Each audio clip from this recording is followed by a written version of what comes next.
to America's Web Radio.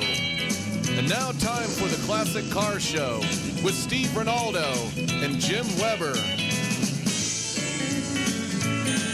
Good morning and welcome to America's Web Radio. We're glad to have you tuned in today for the Classic Car Show. And Mr. Weber is missing in action. He's honeydewing.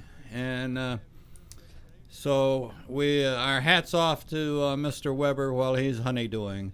And we'll all be back, I think, next week. And we've got Mr. Steve Rinaldo. He's the heartbeat of the Classic Car Show and always has been since 2005. Can you believe it's been 15 years, Steve? Yeah, a long time. It's been a long time and a growing friendship. And Steve has bailed us out many times. And we're going to just do a show today, and I'm not sure where it's going to lead or where it's going to go or where it's going to end. Well, I know where it's going to end. It's going to end at 9 o'clock, and and we'll bail out. But the end is certain. The means might be sort of crazy getting there. But, you know, and every time I get a report of something on this virus, and it seems like everyone in every place now is beginning to challenge it, and see if they can hopefully not have any cases out of it. But as I mentioned the other day when we had Mr. Bob Wallace on with J.C. Taylor Insurance, and I keep looking at this and we in all of our shows and the trickle-down effect that it's had, and even more so is going to have in the future. And I have no idea how long it will last. As far nobody does. Not as far as nobody does. The disease itself, but more the trickle down effect, the domino effect that could go on for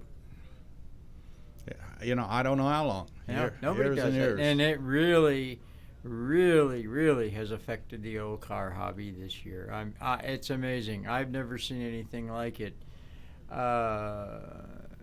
Event after event has been canceled. The schedules are the national things are really taking a huge hit. The AACA tours and national meets, they're still hoping to have the Grand National Meet in Allentown, Pennsylvania.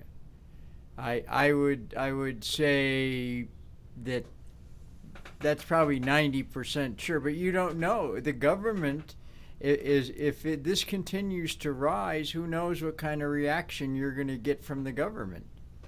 They might just say no and go back to how it was in March and April. I mean, we don't know. We don't know what's going to happen because they're showing all of this stuff is rising. The cases are going up, so who knows where the government's going to go?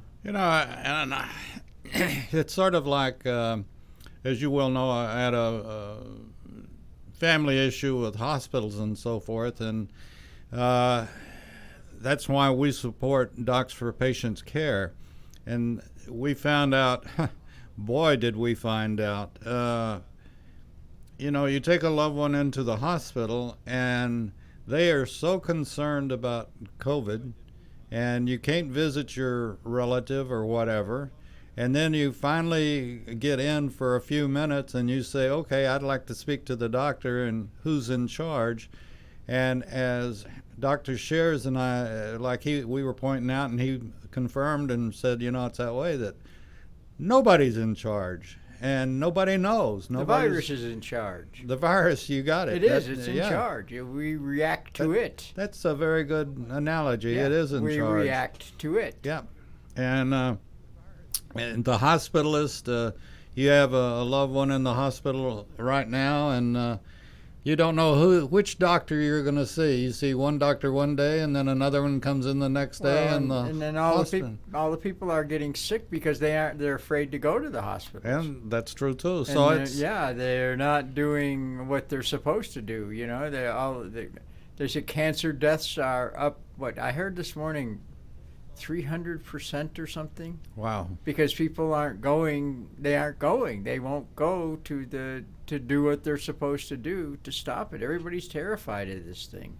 It's it's crazy. And as far as you made an interesting statement last week, Steve, about that maybe this is bringing reality back to the hobby to a degree, but when you get to be our age, we hate change, or I hate change. Yeah. Oh yeah. Yeah. And so, but you made a point that it could be good in the standpoint it's bringing reality back to prices to some degree. Well, yeah, and it's had a huge effect, but it has a big effect on car prices. Honestly, for anybody listening, if there's a car that you really want and have always wanted, now is the time to buy it. If you look at the auction results and you look at sales, I have several friends that are still doing appraisals, and you look at the auction results in Hemmings, they're down 30 to 50%. That's incredible. I don't know if it's due. Well, there's a lot of factors that are pulling it. Number one is a lot of the people that were really into the old car. Old cars are old like us. I mean, they're in their 60s and 70s and 80s, and the younger people just aren't interested in especially pre-World War II stuff. They're just not. They're just not. Well, it's certainly, if you, and again, it's a scare tactic brought on by the virus, and the virus is in control, and that certainly classic cars are not a necessity by any means. And so people weigh on one hand, do I really want to buy this, or do I want to have money for toilet paper? Well, as Bob was saying too, he said,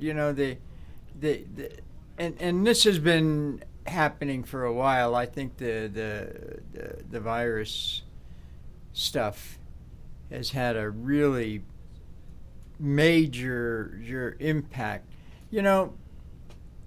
People still have a lot of guys, even in their 30s, 40s, and 50s. There's still cars that they remember their grandfather having, or I remember our neighbor having a Model A Ford, or I remember our neighbor having an Edsel convertible that I thought was so cool, or my mother had a Mustang. Those kind of cars. And I'm talking what happened 3 years ago at the AACA big convention where we had that panel. They'd say cars under 30,000 are not going to be affected. The regular cars that people can buy. I mean, you can still buy a nice 50s car for 10, 15,000. You can buy a very nice Model A for 10, 15,000, and people have that expendable amount. And then when you get to the high value cars, the big buck stuff, and we'll just pick 100,000 plus.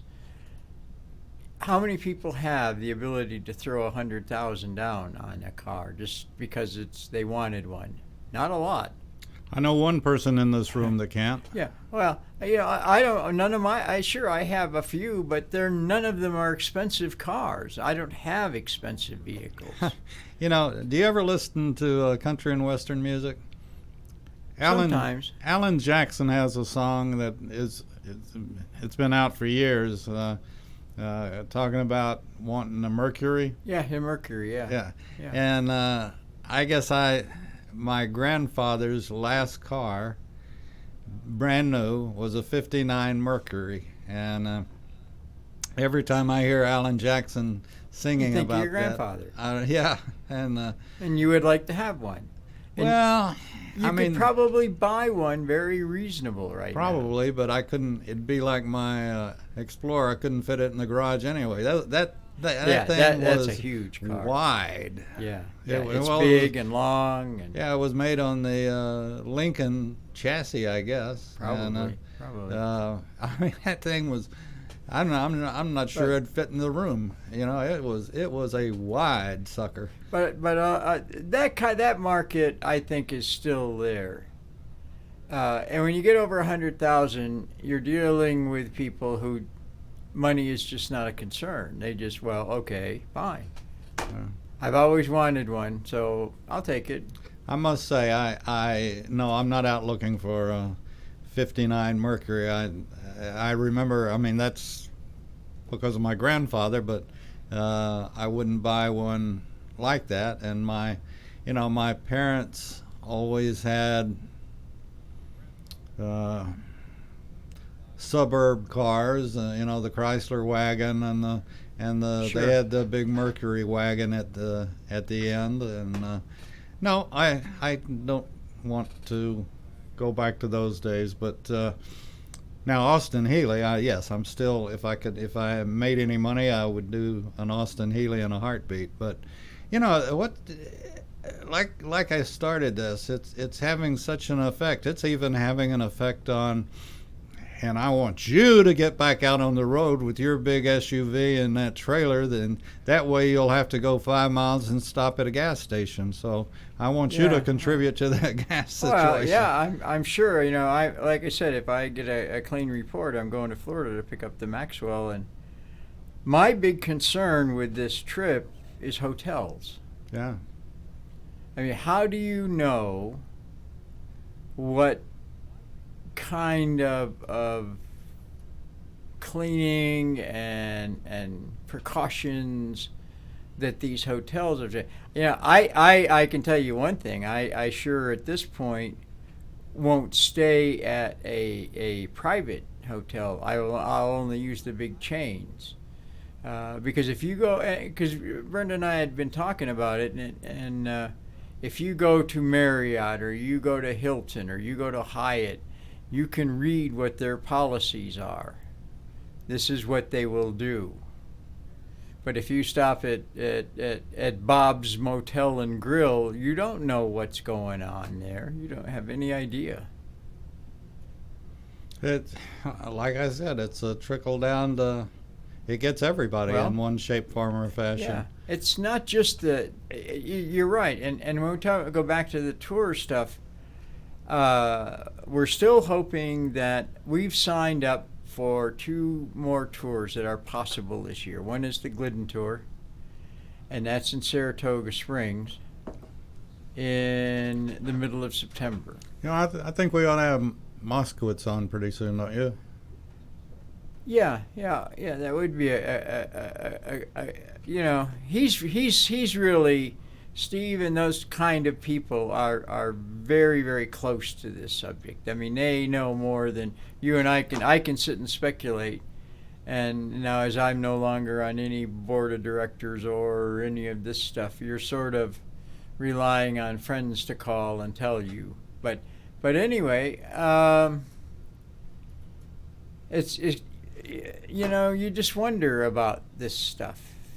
You really wonder. And the car hobby's only one aspect. Like growing up in the Northeast, where people go leaf peeping,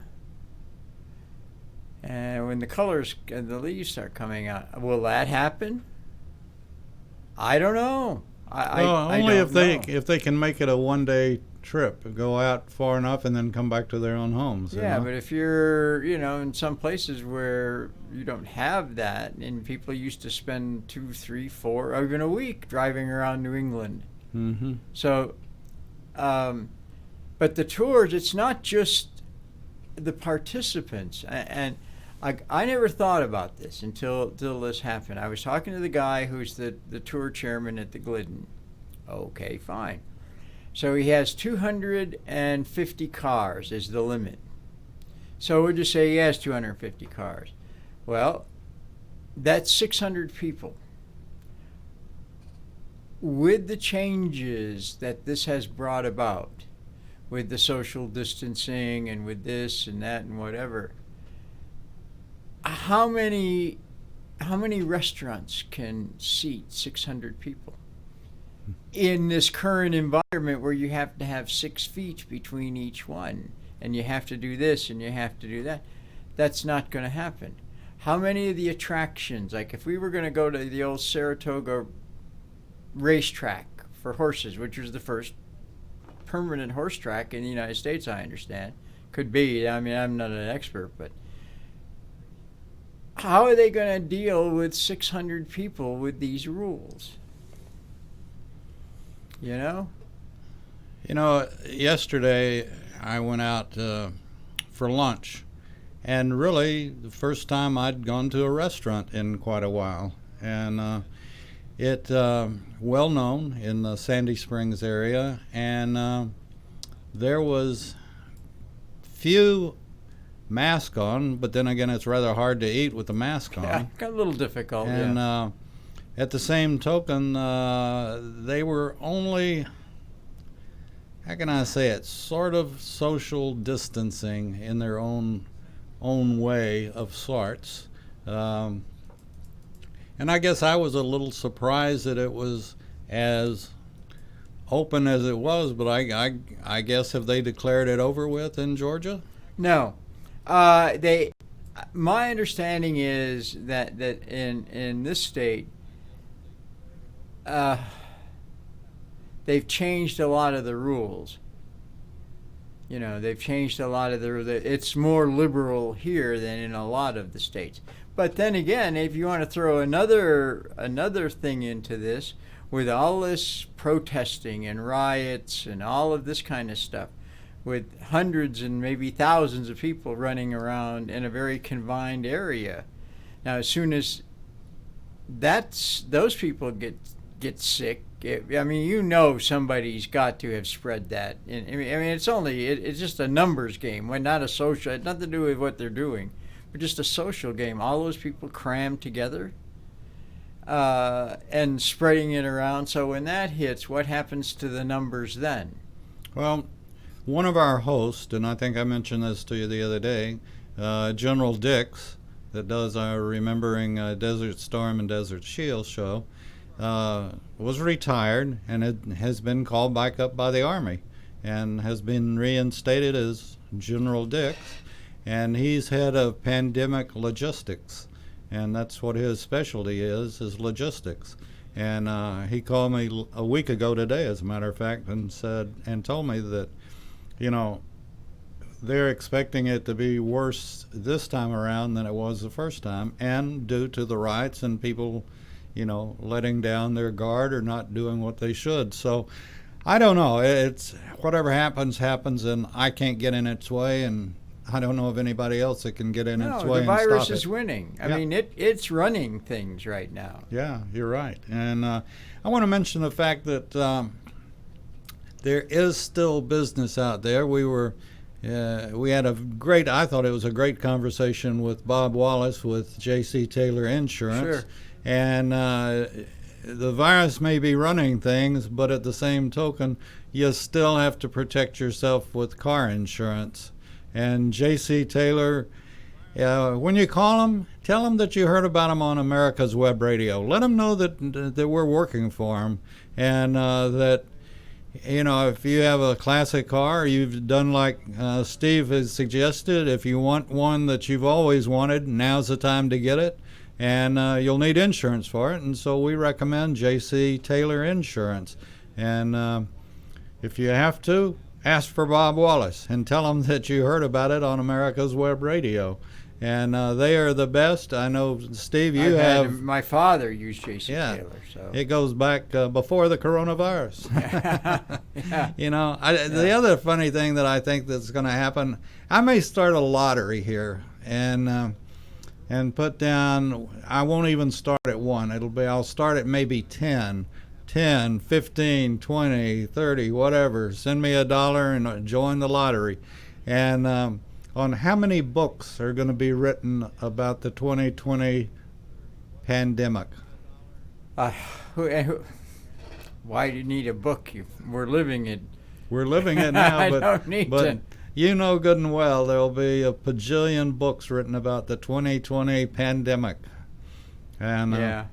Well, the good side, the bad side, and the middle. I hate to throw a lot of any political stuff in this because it drives me crazy. I've quit watching the news. I just have stopped because it's so goofy.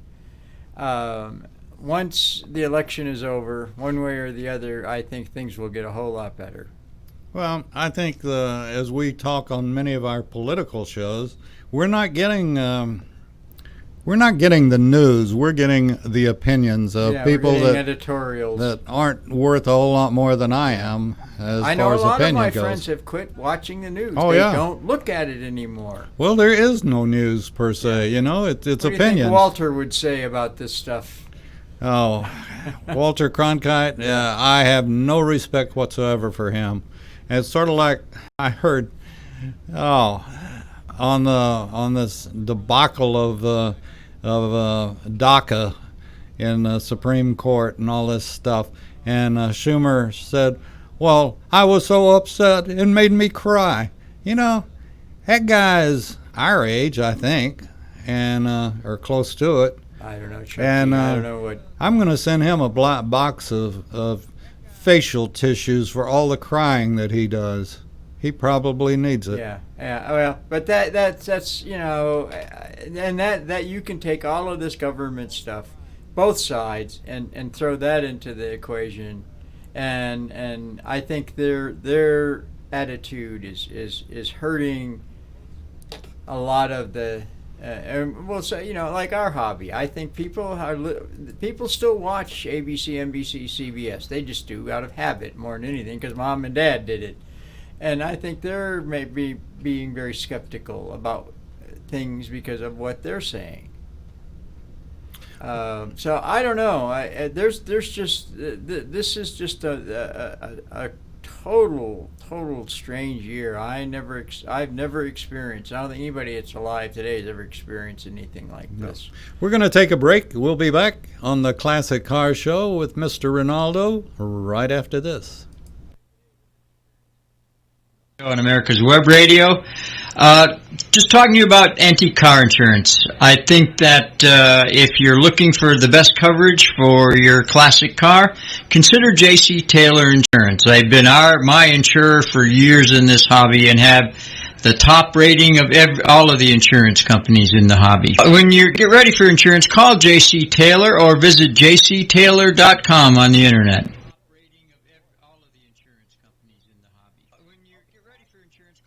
My name is Kyle Hayes, a motorsports student at Alfred State College. Every year, Alfred State students compete in the Great Race, which is a cross-country time endurance rally for vintage vehicles. As you can imagine, it's pretty costly. I'm asking for your help. Your donation can make it possible for these students to live their passion and promote the vintage automobile industry. Please visit our site at give.alfredstate.edu and search Great Race to learn more and help us reach our goal. Thank you.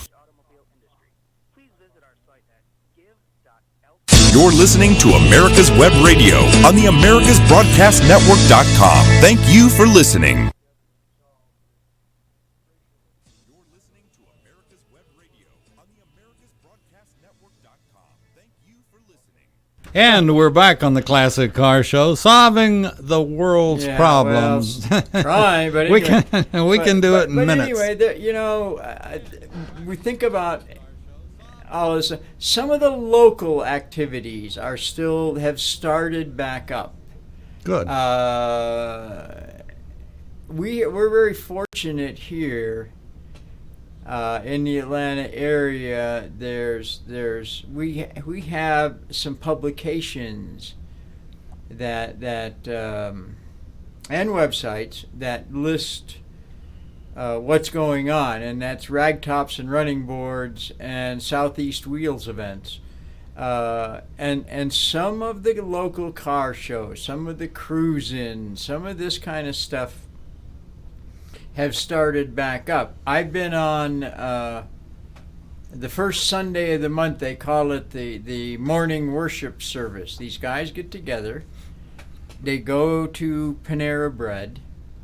Panera Bread is open. You can get coffee and stuff. And then at 9 o'clock, they take about an hour to an hour and a half ride. They set a route up just to drive your car. And it ends at another Dunkin' Donuts shop. and they've had 150 cars do this. So there are things that are still available, but they're doing this because, number one, you can practice social distancing if you want, and you're in your own car, so you're not around everybody. You're not at a place. You're in your car for a ride. So these kind of things, and a lot of the local clubs are doing this stuff.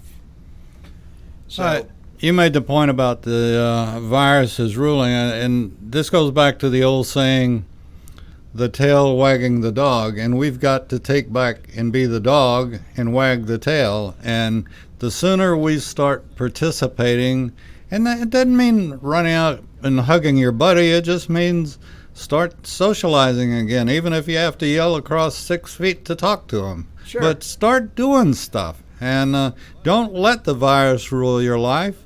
But you rule the life. But use common and sense. use common sense, certainly. So, I see a lot of people walking around my neighborhood, because we have a good neighborhood for kids and walking. One way in, one way out. It's a circle.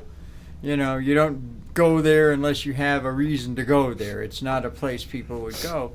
And everybody does what they're comfortable with.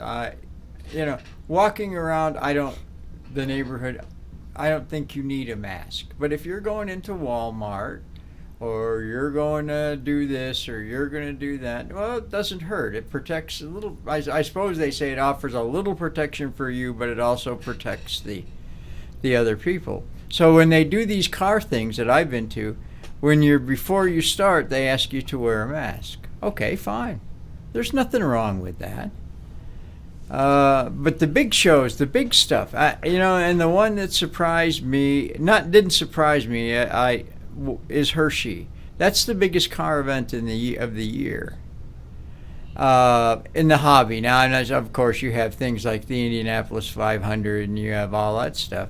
Now, NASCAR last weekend had 500 guys from the military that they got invitations. But if you watched them at Homestead, they were spread out very, very far. This Sunday is Talladega, and they're letting 5,000 people in. But they have to sit here, and they have to sit here, and they have to do this, and they have to do that. So they're making an attempt to get back to normalcy at some point. And I think everybody, and you have to use some common sense. Some of these people are so far crazy with this stuff, And then you have the people who are crazy the other way. Well, I think it's all nonsense. Well, over 100,000 people dying is not nonsense. If you take it, and like I spent my week in doctor's offices, basically two different kinds, but that's neither here nor there. But the thing is, if you take this and turn it into a smile, and like you said, use common sense, and oh my God, we're doing the elbow bump or whatever it is. The Baptist bump, they call it. Yeah, but laugh, and say, well, it's the doctors do the elbow bump, and everybody does it, and instead of shaking hands and all this. Well, I can't say I'd gotten to the point that I wasn't shaking very many hands anyway, because before this all broke out, I was at church, and there were 2 or 3 people coughing and 2 or 3 people sneezing and all this kind of stuff right at the start of the flu season. And in our church, we do a peace be with you and shake hands and all this kind of stuff. And I just wouldn't do it. Somebody come up to shake my hand, I just sort of give them a little wave and say no thank you. I didn't know why, whether they had the flu or didn't have the flu or had a cold, and now it turned out that it wasn't corona that I know. How do you know? But you don't know. You don't know it wasn't. Who knows when this, they're trying to put, how can you possibly know with all of the people from China traveling here, visiting here, buying stuff here, conducting their job here. I still am convinced I had 2 or 3 friends who had it long before it was called coronavirus. Could be. Yeah, and then they want you to get a test. Okay, so I test negative today, but who knows if I go out, I'm going to end up with it tomorrow. That's right. But anyway, I think it's had a huge effect, and I think it's going to have continue. The thing that interests me more than a lot is how many of these things that they're saying the new normal are going to stay the new normal. That's what I wonder.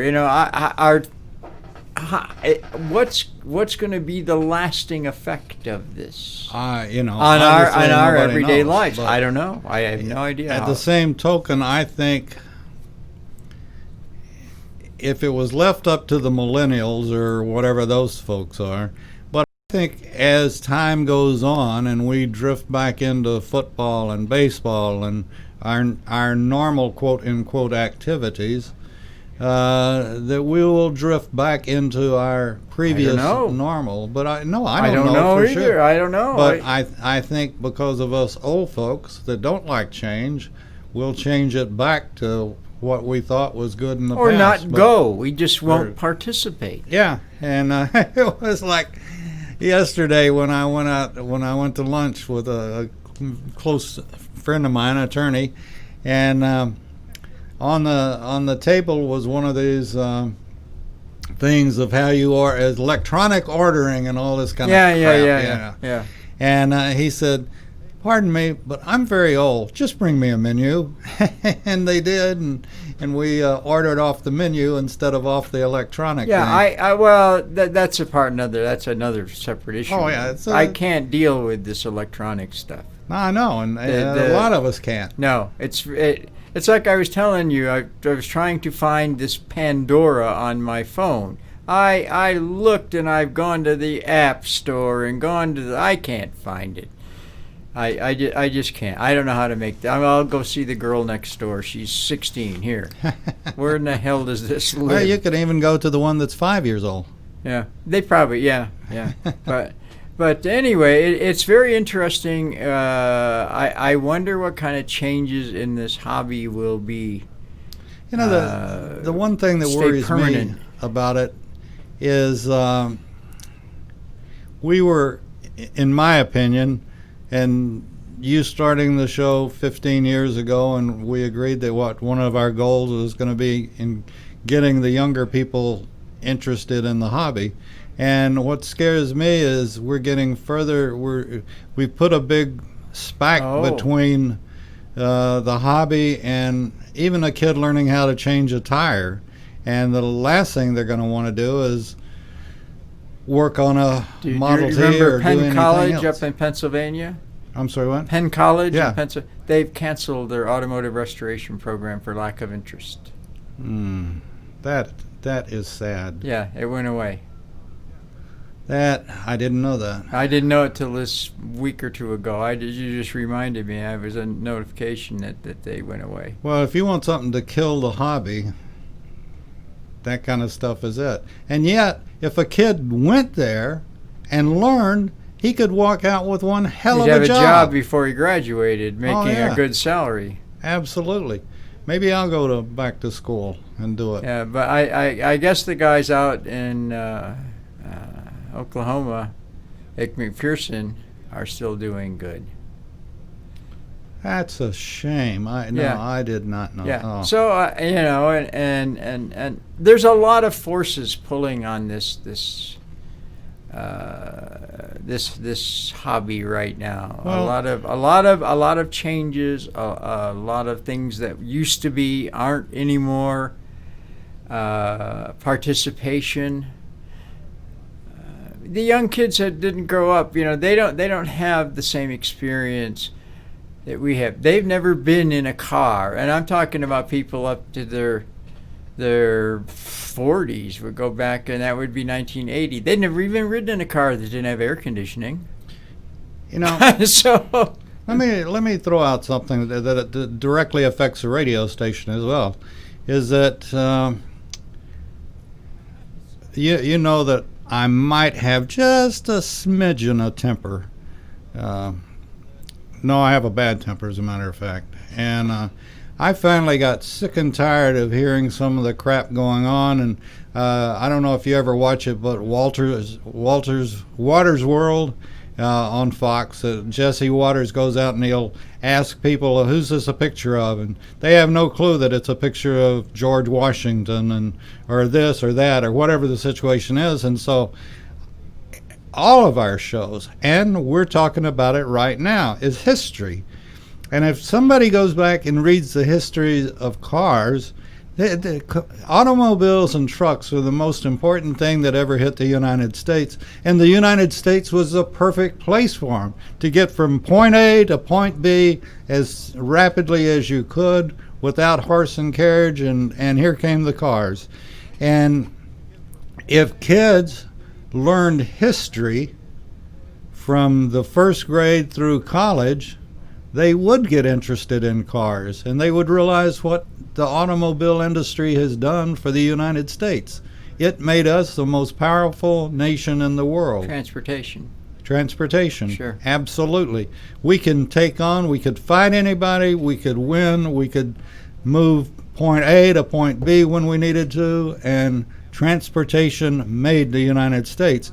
And I think if our history teachers and our books had have been better, we wouldn't be losing that. We wouldn't be losing. Well, I'm sure that would have some effect. Now, but a lot of it is just social norms. Things are just so different now. We are going to be doing a show on history, and it's done by a professor of history, and it will be starting this coming week at. I got to remember when it starts. We have one show starting on Wednesdays at 9 o'clock, talking about veterans, and it's the veterans story, and then the history will be on Thursdays at 10 o'clock. And we encourage you to listen. You'll learn things in history that the books have failed to cover. When you have a history book that has one page on World War I, that's ludicrous. When you have a history book that has 3 pages on World War II, that's even more ludicrous. And we're going to help change it, and we are. Well, that's also part of it. That's part of it. But society's expectations and the way we live are different. Well, when you start getting your news from Facebook, then you've thrown up your hands. I finally did Facebook. I finally made an account on Facebook, and I've looked at it, and I think it's absolutely a mental wasteland. Yeah. I don't get it at all. I don't get it, and I don't understand it. But anyhow, so things are changing in this hobby, and I just wonder what of this will stay normal. I'm sure things like Hershey will come back, and all of this other stuff will come back. But I think participation will be down. I do. I honestly think participation will decrease. So I don't know. I don't know where all this is going to go. Prices. We talked a little bit about prices, but as Bob Wallace said, special cars will have high prices. Special cars will have high prices. Something that has, this is a 1 of, or this is a 5 of, or this car was at Le Mans, or something. But the average everyday driving Chevys and Fords and Plymouths, not so much, I don't think. Well, who's going to tell the story of that 1 or 5 or whatever? I don't know. I don't know. If there's no choir to preach to. Yeah. It's and if we used to do a lot with museums, and you see quite often now. this museum is folding and that museum is folding up, and they've been there since the 60s and they're going away. No interest.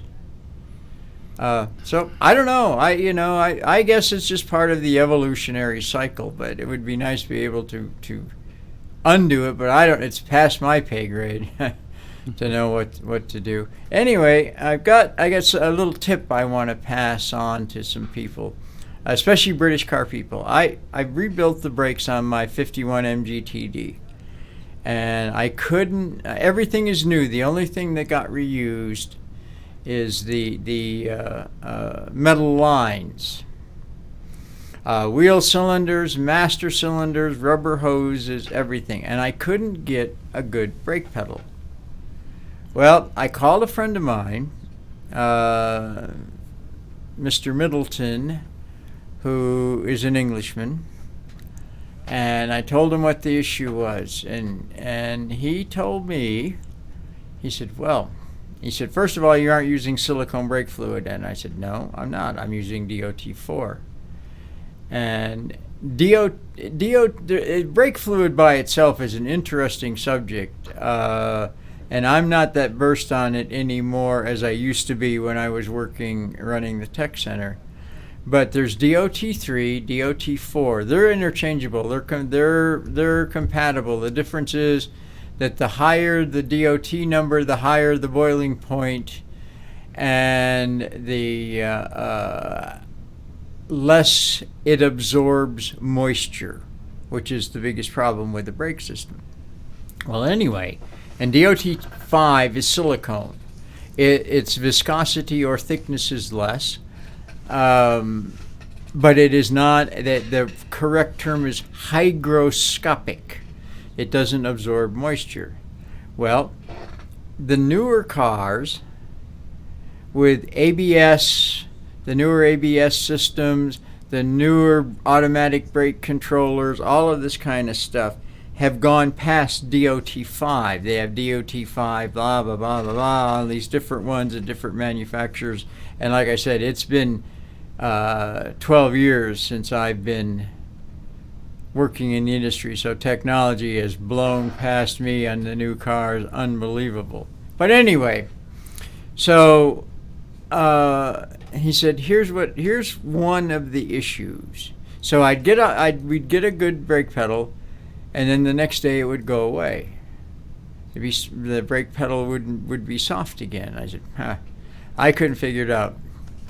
That's without a leak or anything? No, all brand new stuff. Everything was brand new. New master cylinder, new everything. And he said, well, here's one of the problems. And this is on certain cars that use, and again, these are drum brakes. They're not disc brakes. So don't take this to heart with disc brakes.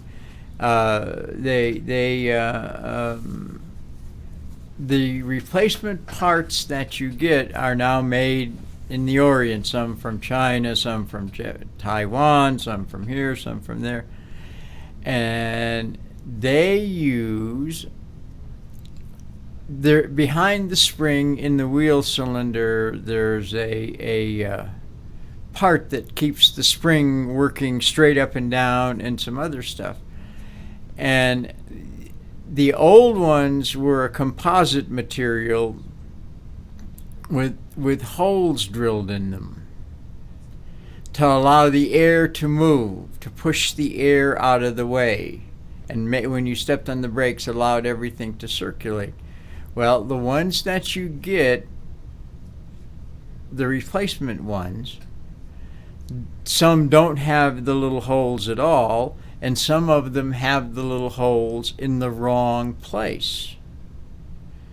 So he said, you didn't throw away the old wheel cylinders. He knows what a pack rat. That's the problem with car people. I might use that again someday. We all have shelves full of this. And I said, no. He said, what we got to do is take the new wheel cylinders, and do you have to take them off the car? We can do it on the car, and put the old spring guide and stuff that was made out of this composite material back in. So he came over, we did it, And there's a special brake bleeding procedure that I never knew. I never knew any of this stuff. And he said, because we never thought about it in the past. We just put parts on and bled the brakes normally, and away we went. And he said, what you do is, when you bleed these British cars especially, he said Austin Healey's, early Jaguars, early MGs, they had 2 wheel cylinders on the front. And because of the position of the wheel cylinder bleeder, the procedure is you have there's a pumper and a bleeder turner. You have your pumper take his foot completely off of the brake pedal. And in the old days, we used to pump him up and then open. He said, no, you go to a foot off, open the bleeder, have him push it all the way to the floor and hold it while you tighten it back up. No pumping. Because when you're pumping, you're causing the fluid to move in and out, in and out, in and out. And with that current new designed metal thing, the air gets trapped in there. It won't come out.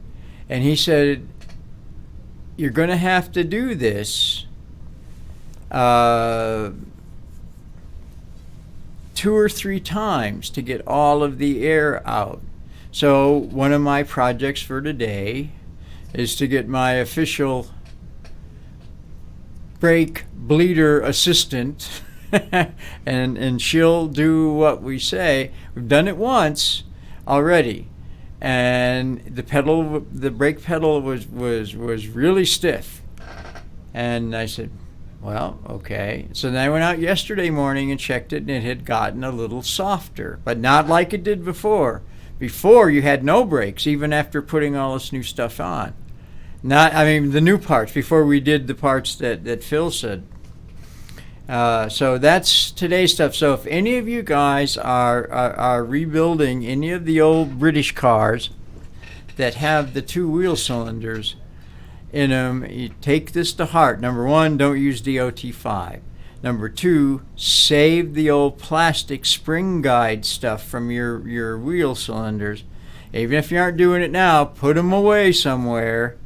And when you get the new ones put it on the car, put the plastic ones with the little holes in the right place, and then follow the proper bleeding procedure. No pumping to the floor once. You do it a couple times, and then let it sit overnight or a day or 2 and come back.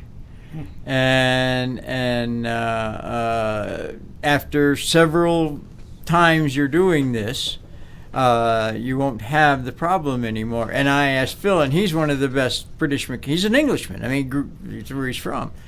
And he said, I fought with an Austin Healey for 2 weeks trying to get brakes. And he said, there's a guy here who's another old Englishman that works at this classic car something or other. And he called him and said, do you have any ideas? And he told him about this. And he said he did this to this Healey, and he finally got brakes. But he said the early British drum brake cars with 2 front wheel cylinders, this is becoming, and people don't know what to do. And it's because the parts aren't made correctly like they were supposed to be made.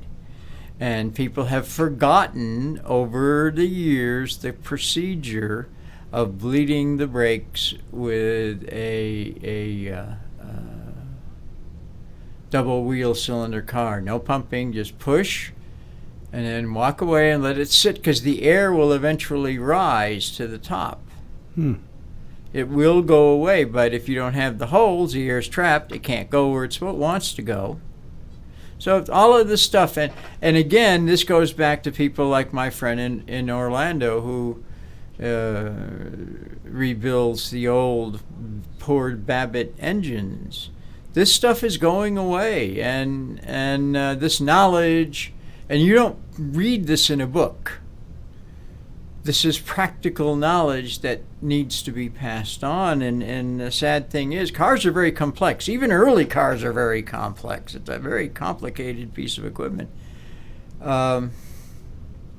This stuff is going away. And what happens in the future when the people that know this are no longer here, or never had the chance to pass this on to the right person. This is when I respect and applaud YouTube.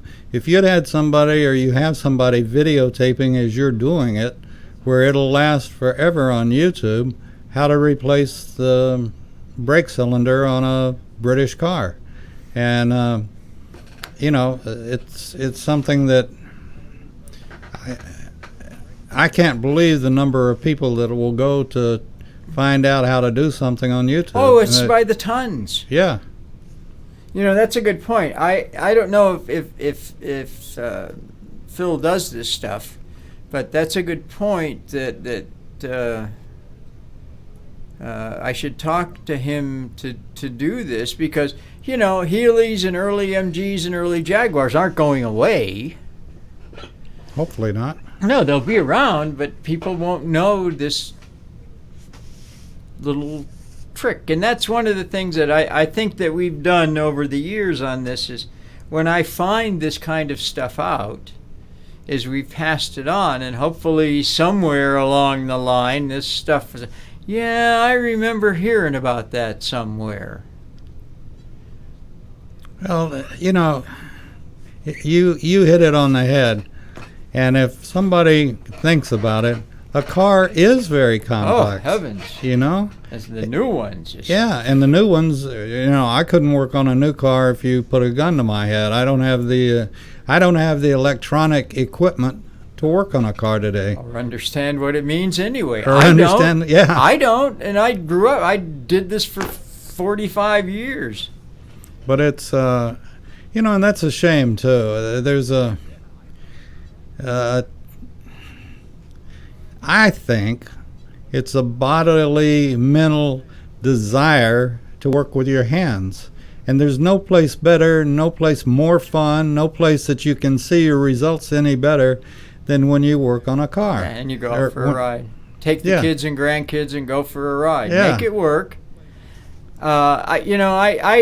I don't watch television. I can't stand television. I think it's stupid.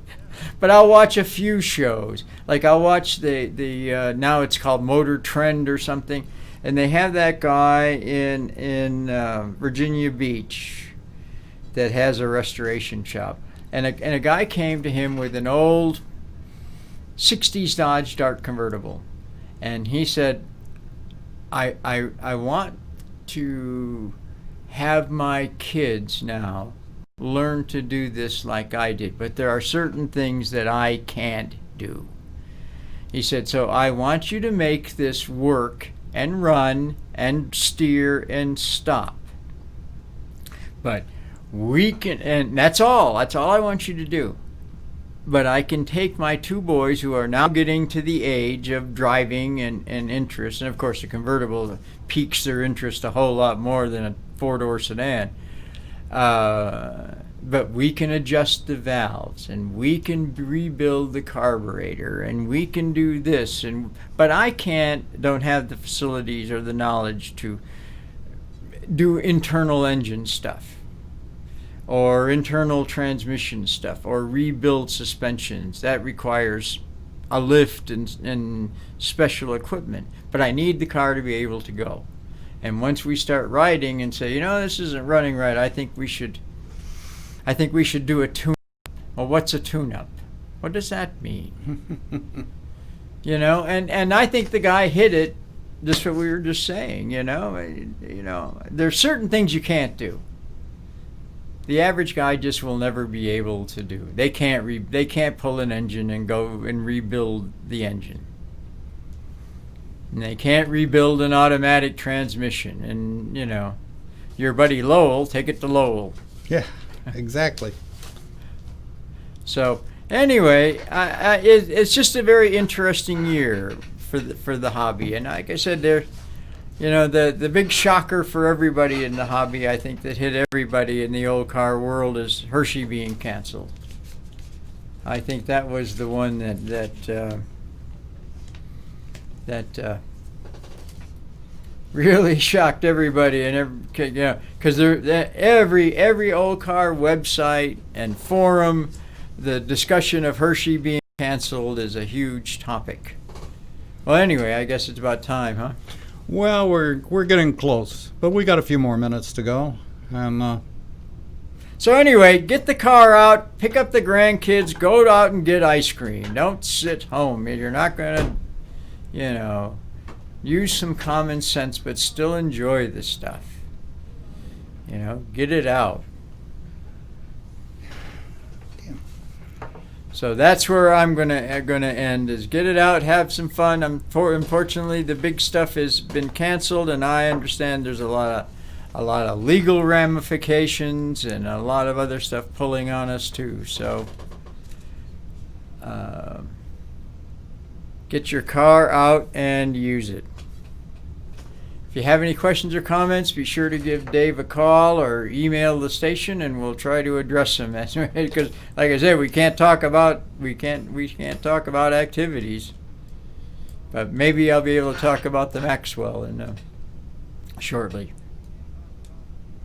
absolutely, that'll be fun talking about that. And you've gotten the engine all straightened out. They did. I can't do it. I don't know how. And I would just made a mess of something, a 2-cylinder 1909 engine. I would have not done it correctly. So, anyway. Anyway, that's the way it was marching south, I guess, huh? So, or whichever direction they were going. I hope people have liked the show today, and that it's we did a little something different, which was you and I talking, but that's the way we started this, was you and I talking. Yeah, you and I and Lowell. Yep. And so, with that being said, I guess we will put the plug in the jug, as they say, and get ready for another show, and get ready for our gardening show and some of the other things that we do here. And want to remind everybody we're starting up the veteran story on the 6th, or not 16th, it'll be this coming Wednesday. And that's with, he is a great author, and you will enjoy every moment of the veteran story. And then we'll be starting the history show that will be very informative as well.